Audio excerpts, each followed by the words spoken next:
After 30 years, does Coming to America live up to the hype of what a sequel could be, taking us back to the land of Zamunda so that we can spend more time with Akeem and Lisa? Was 2020 a good year?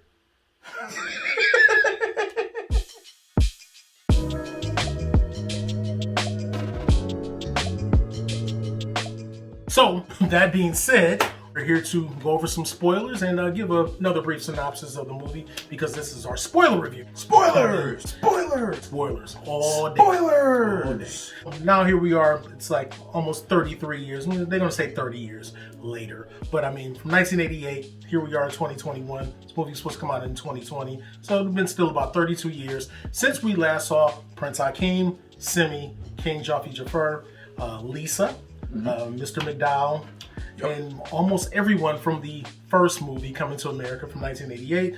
They're now here, current date, in Zamunda, where Prince Akeem still, because the king is still alive. Right. Prince Akeem is living with Lisa. They've been living happily in bliss all this time, and they now have 3 beautiful African daughters of varying shades of blackness. I mean, that part makes sense. Right. But true. Yeah, it could happen. Yeah. So, nonetheless, they are now tasked with the idea of they're dealing with kind of a little bit of a megalomaniacal character played by Wesley Snipes. Who is actually pretty funny. Yeah, Wesley's pretty funny in this one. I guess that whole idea of Eddie Murphy, Wesley Snipes, Craig Brewer, and bringing out some of the best in Wesley, and I'm hoping he's getting his resurgence, as it seems like he is. Nonetheless, he's living in the land of Nextdoria, which is funny as fuck to me, bro. I can't help it, bro. Yes, the Nextdorian soldiers. Amen.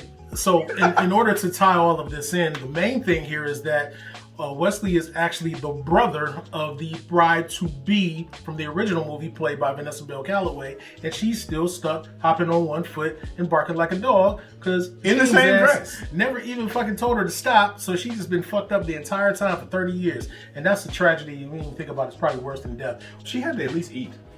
You know what? I guess.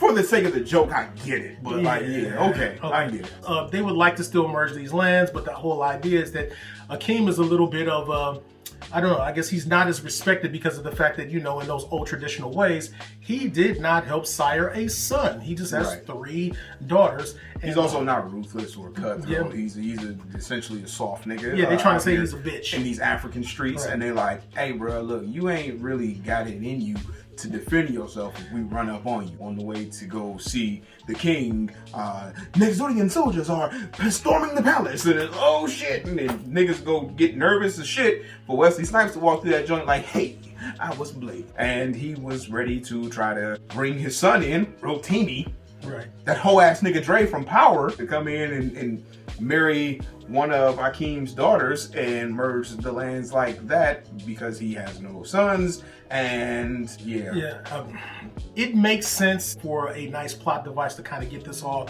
going. But then, of course, out of nowhere, the mystical Baba, also played by Arsenio Hall, that makeup is fire. Witch doctor looking motherfucker. Yeah, I feel like they bodied the makeups. Well, especially for them to not have Rick Baker anymore, who I believe passed away some years back. And the fact that they have a new team doing it, so just as great as it did back then, 30 plus years ago. Of course, it looks better now, better technology, things like that. But they find out that King Jaffe is actually ailing and figuring that he's on his way out. And with the idea of there's a prophecy there that, hey, Akeem has some son that was living in Queens that he knew nothing about, that was born illegitimately. So there's a royal bastard that's out there that they now have to think about going to seek out. So that way they can have someone to take over that leadership role, which of course pisses the oldest daughter off because she's figuring like, the hell with tradition. Like, if that's the thing, why can't a woman be the one that's leading everything and not running a man into the whole mix? So, of course, Akeem and Simi, they fly off to Queens to go find this bastard heir. Right. And when they get there, of course, the first thing you have to check off the list is like, oh, we got to go to Mighty Sharp and we got to see the barbershop. Yeah. And everyone's still there. So Arsenio, still around. Yeah. Arsenio, Eddie Murphy, Clint Smith, all still playing their characters from the original. Still funny. Yeah, it's still funny. I mean, without the curses, which is sad. You know, fuck that. I personally like my cuss words. Okay, so listen. They say, hey, this is where he is. They go find him. He like, I ain't really trying to hear that shit. Simi drops open the briefcase full of money and gold bars, and then the nigga go, you know what? Let's go ahead and take a flight. They come back. They put him through a string of miscellaneous ass tests and shit, and he gets his royal penis cleaned, and his mom gets her royal adjacent vagina cleaned. Well, which I saw coming. I did too. I knew that big ass tub. I was like, yeah, somebody's underwater. You know, I saw it coming, but it was just like, I guess. But that's just me. This whole thing, you know, turns into a string of tests to determine whether or not he's worthy to be the actual heir to the throne, which at some point in time it's determined that he is. They pretty much go through the whole arranged marriage situation, and then I started to smell Star Wars and realized we were getting the African Force Awakened, because literally they say, here's the prince. The prince is now being put into an arranged marriage. The prince doesn't want to marry the bitch that he's arranged to be with, who Tiana Taylor is. Low-key. Yeah, speaking of which, yeah, so in the fact of them bringing the new prince in, he's being introduced in the idea to marry Wesley Snipes' daughter, played by Tiana Taylor, and then the most disgusting part in the movie happens to me. I don't know if you motherfuckers can see Prince on my arm, and the fact that these motherfuckers did their own recreation of Prince's Get Off is absolutely fucking disgusting, and I wanted to punch my 50-inch screen, but I would never do anything that dumb. But they did it. They did it. Pretty much the whole goddamn song on top of that. Yeah, they did it. I want to fight everybody. There's still dances and ceremonies and shit. We get Joffrey Joffre's funeral before he dies, which is that's some king boss shit. You know what I'm saying? Yeah. So my nigga said, I want to see my funeral, and then he dies during the funeral, which is like, oh fucking K. Cameo game. We had Gladys Knight there. Well, it happened to be narrated, but nonetheless, by motherfucking Morgan Freeman. The fact that he even came up, you heard his voice, and I'm like, is this his voiceover? And the fact that they had to bring him in, I just thought it was going to be voiceover. No, I did too. And now I'm waiting. I'm like, come on, man, y'all fucking around with the camera angles. Just scene. Show Morgan Freeman, and then he was there. Right, but to bring in Gladys Knight, Salt and Pepper, that was crazy. And En Vogue, yeah, and En Vogue, yeah, right. So it introduced her En Vogue. So they brought out Salt and Pepper, and then eventually they went into Gladys Knight. So I hated all of this because I hate fucking musicals, and I hate unnecessary song and dance. Shaking my fist at the screen. Well, you know, Africans like song and dance. And this is fine. To a certain degree, I understand this. Because, I mean, in the first movie, I can go through with the whole idea of Paul Abdul doing the choreography of all of the dance. But when it's like, all right, now you're bringing out the cheesy, like, oh, we're going to have these people perform. They pulled out every fucking Hollywood stop that they possibly could to say, hey, let's just make this shit just filled with a bunch of famous people. Yeah. But everybody we know, black, that has time to come to the Tyler Perry studios and film this shit. Come on down. Right. And we gonna get you on camera. And Gladys ain't got shit else to do since she closed the chicken and waffle restaurant down there. Yeah. So yeah. So she shows up, and it goes through the ever formulaic trials of this whole thing. And of course, there is another helper that has to do with this, more like the royal groomer, to which Jermaine Fowler, the new prince. She's fine as hell. Yeah, she is. So it basically goes in with them talking and getting to know each other. So in the same way that Akeem fell in love with Lisa, this is now Lavelle falling in love with the new girl, which is outside of what they were looking for, because obviously she is not of royal heritage, and this is going to affect the bottom line of the two nations coming together. Exactly. And in that, we literally continue on with it going forward from the point of him getting to saying, you know what, fuck it, I'm gonna go do this shit on my own. The same way that Akeem said, do you want me to renounce my throne? Because my nigga was ready to do that. And so was Lavelle. So he said, fuck it, hopped on the royal jet and took his ass back to fucking America, which we did not get anywhere near enough of. Big issue one for me. We spent less than 20 minutes in America. Total. Frustrating. Facts. That pissed me the fuck off. And I can totally understand this, because knowing the fact that they did it at Tyler Perry Studios, this is budget. They figured, you know what, we're going to do a little bit of this in New York, and then everything goes. We filming on this lot. We ain't leaving on a lot, and in Rick Ross's house. Oh, that's right, they did. Another thing, when they went to go pick up the son and get back to the apartment, the family is sitting there, so on and so forth, and the nigga goes, "Is this my daddy?" And Leslie go, I don't fucking know. Sure. Right. Because money and gold bars. And I'm looking at dark skinned Eddie and darker skinned Leslie and light skinned Jermaine. See, now you just thinking too much.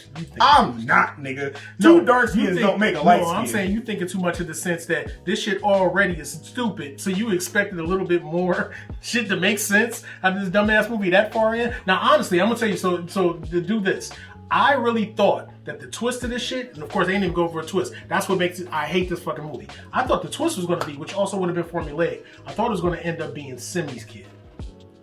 That's how I thought it was actually going to end up. I thought it was going to be like, yeah, they assumed, and then Simi ended up having a three-way with the other chick and Leslie. And yeah, no, nonetheless, yeah, the fact that we have to hit this. The way that Leslie ends up having sex with Akeem is that basically she shotguns this nigga to get him high on weed, and he doesn't remember a fucking. I've never been high on weed other than one edible. Mm-hmm. I will remember somebody riding my dick until I skied it all in that to possibly have a kid. So how the hell he doesn't remember this? Yeah, so thus I thought it was going to be a thing of like Simi was going to be irresponsible, fuck them both, and then it was actually his kid, and that's how that shit was going to turn around and be like, oh, you know, my girl gets to have the throne anyway. That's how I thought it was going to end up. No, well, I thought how that shit was going to end with them coming in, and we're looking at dark skin and darker skin and a light skinned kid, and then him asking, is this nigga my daddy? And then her literally turning around to the family and saying, I was a hoe. Y'all know I was a hoe, right? Literally saying, y'all remember I was a hoe, right? Like, I have no fucking idea. And then them niggas just saying, fuck it, and rolling with it. That at some point there would be a reason outside of that obvious shit right there at the moment to do a DNA test and then determine, oh shit, this nigga is not the prince. Right. So all of this is kind of for nothing, which would then turn into a situation where perhaps they would say, hey, but you know what though? Since we've gotten to know y'all, we fucks with y'all and y'all are welcome. And then that still turns into the princess becoming the root. True, but again, I also thought it was going to go that route, but it was going to be a Simi's kid. Yeah. Once.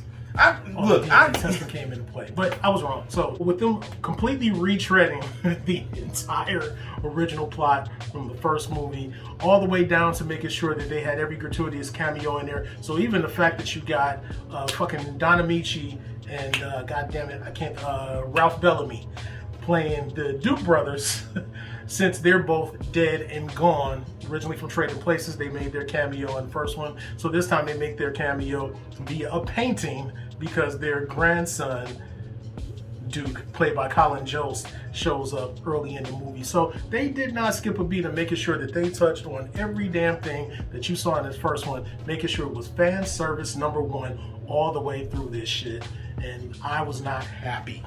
Just like we mentioned in the non-spoiler review, where, you know, you figure you quote the movie itself and ask yourself, if something's good, why ruin it? And they did exactly that. They knew what they were doing. They figured that if they put this out there, then we would say, okay, you already called us on it, and act like that shit was okay. It was not okay. So after all of the trials and tribulations of Prince Lavelle finally going through everything he needed to do to finally get a solidified spot, knowing that he doesn't want to marry Tiana Taylor in the same very way, and he wants to marry the girl, and Akeem runs to Queens to actually stop the wedding, and then they have that whole speech that makes him think about what his mother would have said, and then, you know, all of a sudden they have his blessing and said, okay, you know, let's go back to Zamunda, let's bring Queens to Zamunda, since, you know, you don't want to necessarily be here, you want all of your fams and everything, so you know that was going to introduce. I was really frustrated at how fucking wet his face was. Like, my nigga. I don't know, man. It's 50-something-year-old man running blocks and blocks and blocks. I don't know. Like, I'm sweating in this bitch now under the light, so I don't know. I just wanted to like the movie, though. I wanted to like the movie too, but again, my thing, and like I said in Separation, as we talked about this before, I would have liked the movie more had the first movie never existed. Had this been just the original premise and they just already established like, hey, he's playing this king, he has a son, he's going back to get all this shit, I would say, hey, it's a nice watch for an evening not terrible, have some laughs and it's okay. But when you are the child of a giant and you're coming out dwarf size, see, that's where the problem comes in. So if it never existed, I would be like, okay, it's fine. But this is why you shouldn't really try to ever mine the well again on classic material unless it's absolutely fucking necessary. And that was the thing. I watched a bunch of interviews like leading up to this shit. Of course, you get all the pre-joints and you get the press screen people saying it, and they all, it's amazing, Eddie. It's such a great job. Setting his top and shit. And he like, I don't want to do any more cash grabs and all that shit. What? Nigga, are you sure? Cause nigga, listen, because we're about to get to the most, second most egregious moment in this fucking movie when Akeem says, let's take Queens back to Zamunda and shit, and then we get the royal wedding and what the fuck ever, and this light-skinned nigga then tamed a lion with cat food and passed the test, stupid shit, and he decided to marry his hair braider or whatever. And then there's no way, when you talk about fucking cash grab, there's no way that the fucking film slate for this movie had to be like, cash grab the movie, scene 1, take 3. But so, we get the royal wedding. That's cool or whatever. Tracy Morgan gets on the stage after a random performance by some random African niggas who were kind of unnecessary. Then he asks, "Where's Zamunda at?" And then he asks, "Where Queen's at?" And then people say, "Yeah, we in this bitch." Yeah, this whole time we have not seen. So here we go. Clearly, what's coming at the last fucking minute of the movie, and Tracy Morgan poorly, crappily, shittily introduces Randy Watson, calling him his cousin and his favorite artist. In movies and in real life, Tracy can't stop fucking up speaking in front of people. Bro. As he just fucked up at the Golden Globes, calling Soul. Soul! See what I'm saying? So, with that being said, I'm willing to fist fight Tracy Morgan as well.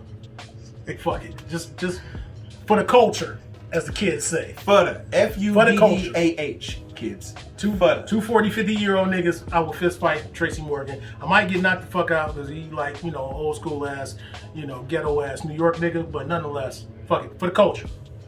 For the okay, and then in the same powder blue, roughly suits, Sexual Chocolate makes their way onto the stage to perform, and Randy Watson comes out in a one piece, instead of his traditional past suit, still powder blue though, and then he proceeds to sing Sister Sledge's "We Are Family," in all falsetto.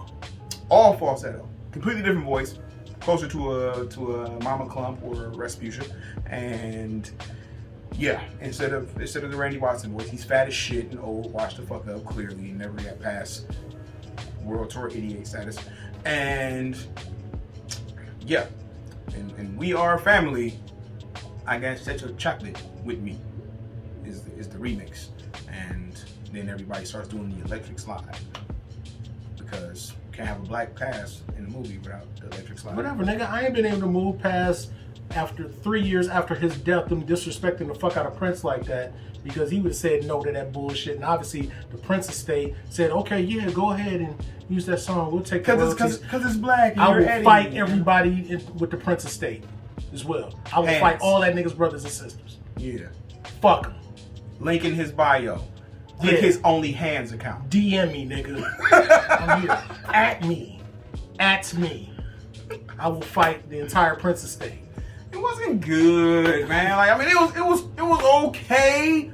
It was alright. Like, it happened. I'm not like, you know what I'm saying? But I just feel like there's still shit missing, man. Like, we didn't get Lisa's sister. We didn't get Daryl. We did get Louis Anderson. I was low key hyped when Louis. Yeah, they squoze him in. Yeah, you know what I'm saying. Like we did get him. The McDowell's in Zamunda made me laugh. That was still in that opening couple minutes that I was still like, okay. You know what I thought was going to happen when they got back, when Akeem happened to be in the McDowell's and he was in the back mopping. The fact that everybody was down there on the floor and shit, everybody was quiet. I actually thought Sam Jackson was a hop out and somehow he was robbing. I was really hoping that Samuel Jackson would show up. Right. I thought it was going to be him robbing that motherfucker and everybody was like being quiet because he was making them open the fucking safe or some shit. And the fact that it was just Akeem back there mopping.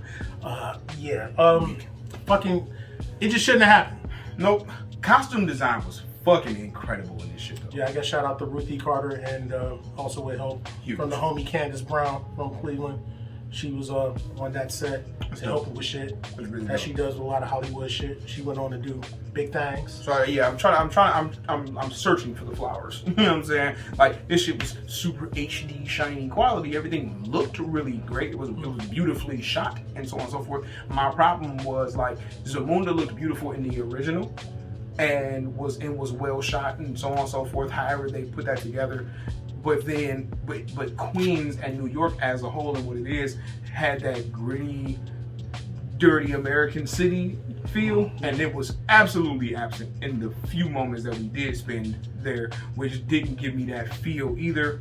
And it was just kind of weird. Like, I fucking guess, dog. Like, it was cool to see Cleo. You know what I'm saying? Mr. McDowell was back, and they had McFlurbies. And their machine worked, nigga, which was fucking hilarious, nigga. And when they did get to Queens and hopped out the car, they had the fucking McDonald's billboard in the background that said home of the real Big Mac. And they had an arrow that pointed to the bun and said with seeds. That shit was funny, nigga. I didn't got that. That shit, nigga, I paused. I was like, what did that shit say? With seeds, nigga. That was good. That was good. You know what I'm saying? I had laughs, but I just wanted more. I wanted more cuss words. I wanted more America. I wanted a lot more America. I wanted dirty ass New York, and I wanted a better explanation of how this nigga ended up with a fucking son. Other than getting rolled off of Reefer High. Off one hit though. And my nigga said, she shared with me her ceremonial herbs. Oh, and I know the thing you all were wondering. What the fuck happened to Peaches and Sugar Cube, the rapping twins? Yeah, they came back. They were there at the royal wedding. So you ain't even got to worry. They came back. I know that's what you were thinking. Mm-hmm. You like, what happened to them? They were there. Yeah. My name is Peaches, and I'm the best. All the DJs want to feel my breast. They still did it. Whichever one of the two was beatboxing was out of breath. This shit.